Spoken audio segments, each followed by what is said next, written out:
A couple of years ago, I matched with a girl on a popular dating app. Her name was Emma, and after matching, we talked nearly every day for a week. I felt like we were getting along really well, and I asked her out on a date. For the first date, we went to a local restaurant in town. It seemed like a pretty typical date to me.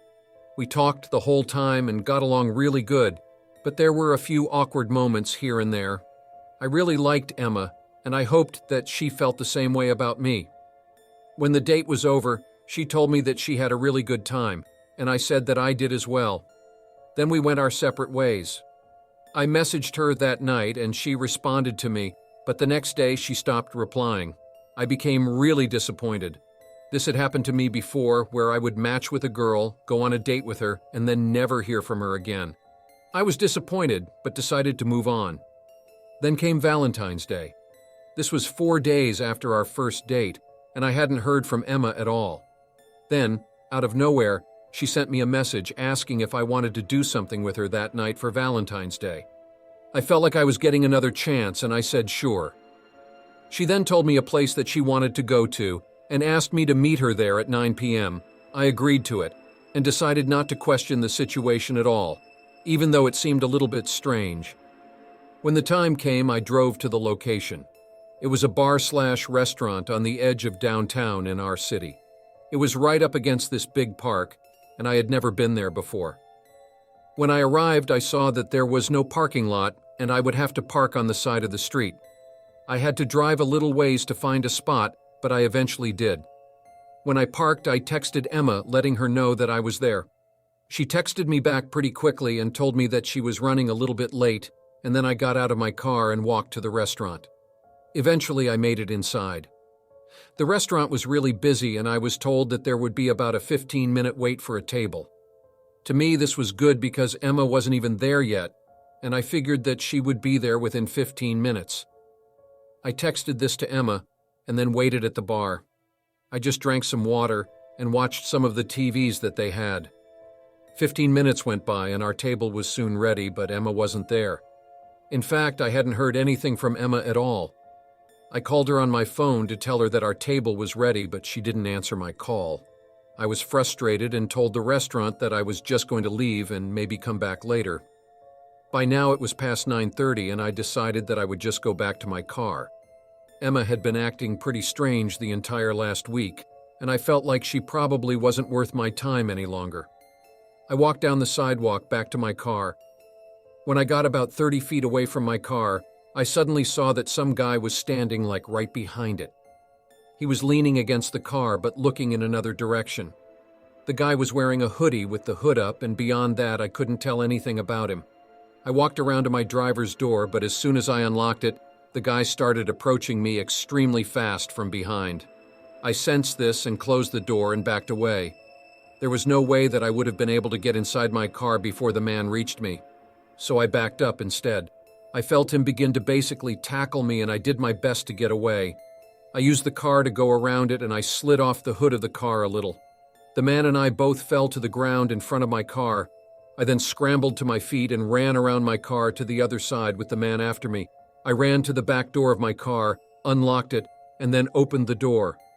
As soon as the door was open, I hit the lock button again.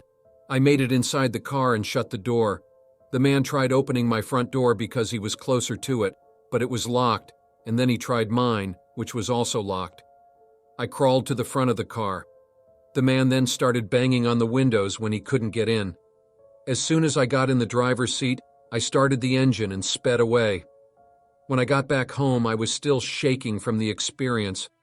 After calming down a bit, I went back on my phone.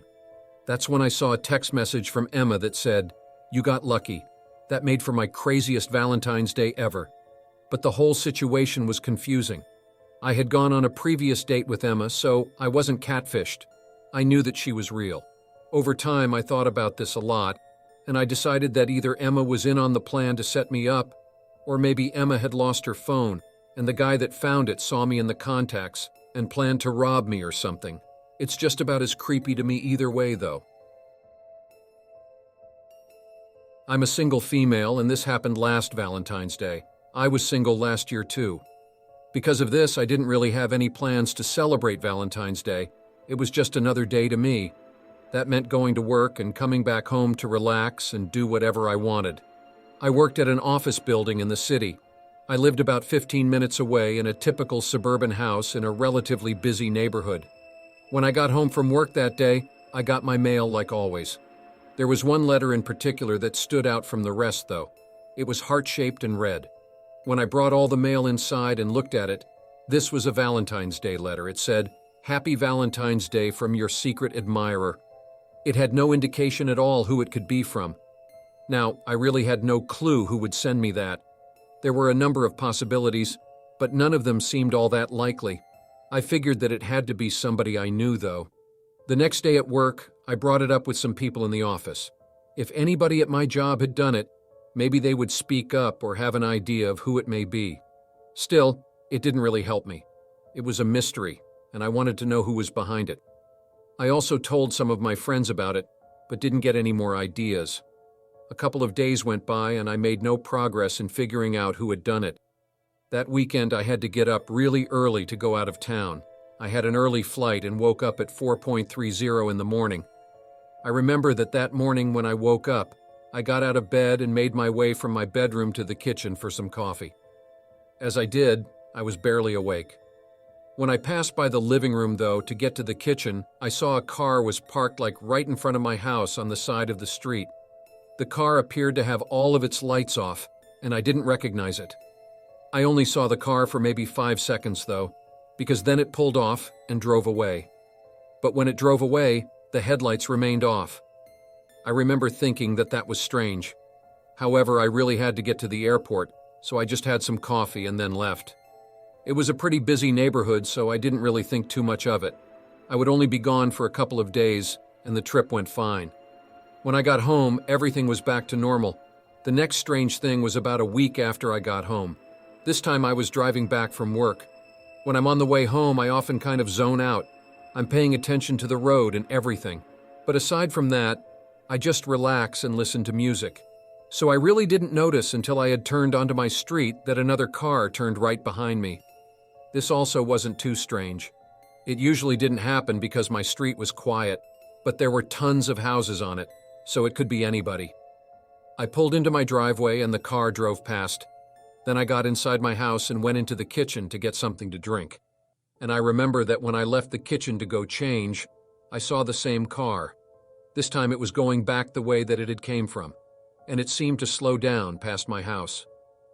It was at that moment that I remembered the car that I had seen in the wee hours of the morning. This could very well be the same one. I had never gotten a real good look at the car when it was in the dark, but this one fit the same basic description. It was a 4-door sedan, probably about 20 years old, and had a light brown color. When I looked to see the driver, it appeared to be a male, but beyond that I had no idea. The car slowed down but continued past my house to the end of the street.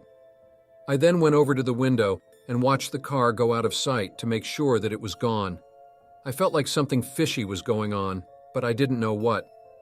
The next night I saw the car again, though. I was back home from work and had been for a while. I wasn't followed home that night, and it was about 10 p.m. at this point. Normally I would go to bed at about 10 or 11, so I was starting to get tired. I happened to be in my living room at the moment, though. That's when I saw a car driving by my house very slowly. Then the car pulled onto the side of the road and stopped. I looked closer now to see who it could be. Then the car turned off and I heard the door open. I jumped back to hide where they wouldn't see me. I saw whoever had gotten out of the car walk up the driveway to the front of my house. As they did, I moved back and went into the kitchen. The person got to the front door and then knocked on it.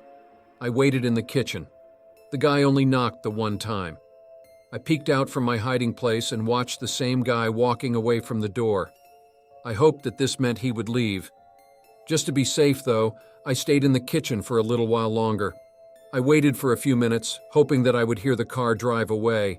But the next noise I heard came from my bedroom. It sounded like a knocking on the window. When I heard this, it really freaked me out. I took out my phone and called the police right there.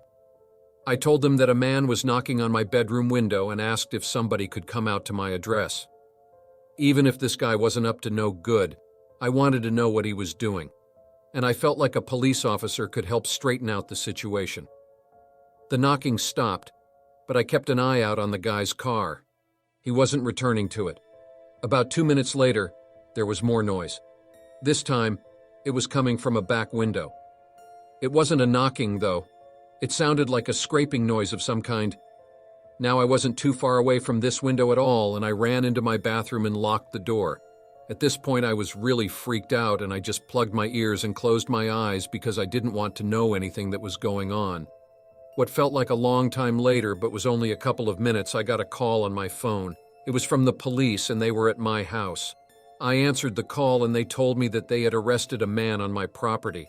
I felt very relieved. I found out that the guy was the same person who had sent me the Valentine, and he had basically been stalking me for weeks. There had to be something wrong with that guy for him to act like that. I don't know how he found me in the first place, but I definitely am more careful with who I interact with now. It all started on February 7th at the small coffee shop where I worked. We wanted to make things special for Valentine's Day, so me and some coworkers spent our whole shift hanging up pink and red decorations, writing love quotes on the menu board, and doing other romantic things. But as I clocked out and started the short walk back to my apartment, I couldn't shake off a hint of loneliness. I thought about trying Tinder or Bumble to find a date for the occasion. However, deep down, I knew that finding someone I genuinely like within just 7 days was almost impossible. So I accepted that I'd be spending Valentine's Day alone again. But when I got home and found a pink envelope in my mailbox, it made me smile a little. It was from a secret admirer, just like in those romance books. But when I opened it, all it said was 7 days to go. No sweet message, no kisses or hearts, just those 3 words written on the paper. As I looked closer, I realized there was nothing on the envelope or the note to confirm it was meant for me, like my name or my apartment number. So what if it wasn't meant for me? And what if someone sent their Valentine's card to the wrong person? I think I had totally forgotten about it by the next morning when I woke up and went to work again. But when I got home, I was reminded that it wasn't a mistake, as I checked my mailbox and found another pink envelope inside. Once more, I have to say I felt pretty excited about it all. There was no mistake with the address or anything like that. Someone must have put all those things in there on purpose. Maybe I truly did have a secret admirer, and Valentine's Day was going to be like a fairy tale. But when I opened the package, I sensed something wasn't quite right. Inside was a small brown teddy bear, but it didn't look new. To be honest, it was filthy. It seemed like it hadn't been washed in years, maybe even decades. The fur was all dirty and tangled, and one of the glass eyes was gone. The note inside the envelope was similar to the last one, but this time it said 6 days to go. That's when I realized that whoever was sending these wasn't quite right in the head, and what had been a sort of excitement turned into nervousness. The more I thought about it, the more scared I got. So I told my friend at work about the whole thing, and they seemed to take it much more seriously than I did. They told me I obviously had a stalker, and that even if this person was doing this out of affection, it crossed a lot of personal boundaries. They suggested I should think about telling the police. But what would I even say to them? That I got a note with no name, no details, and found it in my mailbox. It wasn't the romantic gesture I hoped for, but I wasn't sure what to do. I didn't want to upset someone by calling the police on them. However, when I came home that evening and found something else in my apartment, I felt less hesitant about contacting them. I found what I expected in my mailbox, another note. This time it said, "Yep, you guessed it, 5 days to go." I went straight to my apartment, grabbed a piece of notebook paper and a marker, and wrote something like, "Whoever keeps leaving things in my mailbox, please stop." It was nice at first, but now it's getting creepy. If it keeps happening, I'll have to call the police. I taped the note to the front of my apartment building before going to bed, hoping they'd see it and leave me alone. A quick side note, I always take a shower before bed every night, no exceptions, and I'm a bit of a clean freak. My bathroom is always spotless, so as I finished my shower and was getting ready for bed, something caught my eye. It was something tiny, something that might not grab most people's attention, but to me, it stuck out like a sore thumb. In my clean white bathroom, something caught my eye on the window ledge. It was a small, shiny dome shape, sitting all by itself. I went closer to check it out, but then I freaked out and ran out of the bathroom. I called the police. It turned out to be a tiny glass eye with a bit of fabric attached to the back. I knew right away it was the missing eye from the teddy bear I found in my mailbox. While I was talking to the police on the phone, I figured some things out about the so-called Valentine. Like I said, I take a shower every night before bed. I love hot showers, so I keep the bathroom window open to let out the steam. So the person who put that glass eye on my bathroom window knew my routine, and they must have watched me for a while to figure out when to put it there, so I'd see it. But what really scared me was how they used the teddy bear's eye to send a message telling me they were watching me. The next day, I replaced the note with one that said, "The police have been called, leave me alone." And they did leave me alone after that. However, the whole thing messed with my head for a long time. On Valentine's Day, my girlfriend and I decided to skip the school dance and just stay in and watch a movie at her house while her parents went out. It was just better to avoid any kind of trouble. We borrowed her dad's car, a little Honda hatchback, and went into town. We stopped at the video store and afterwards we went to Dairy Queen and headed back to her house. She lived in the boonies. It was out in the middle of the forest along a lonely road with no streetlights. We were chatting and eating our blizzards when all of a sudden a car comes up behind us. No big deal. It became a big deal when the headlights flooded at the interior of our car, and I saw a pair of hands on the back seat and the top of someone's head peering up from the hatchback. The lights had illuminated somebody hiding in the back of our car. As soon as the lights hit, the head and hands retreated back down. A solid chill ran through the entire length of my body. I slowly reached down and pulled out my pocket knife. It was the only thing I had. My girlfriend saw me and asked what was wrong. I then responded, nothing. I just had to stop at my friend's house real quick. She knew that was bullshit. I didn't have any friends. I pulled over at the next house that came up and jumped out of the car, yelling at her to do the same. She jumped out in total confusion.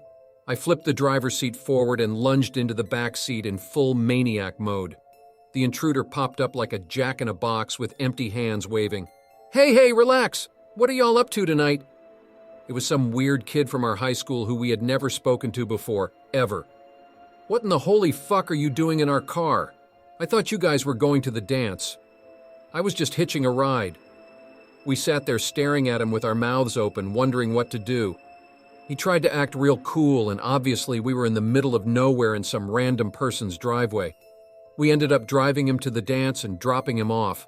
The whole time he was telling us to come inside with him. Yeah, not happening. We dropped his ass off and sped out of there as fast as we could. When we got back to my girlfriend's house, she began crying and was shaking. She was completely freaked out. I still have no idea what he was planning on doing when the lights caught him crawling out of the hatchback.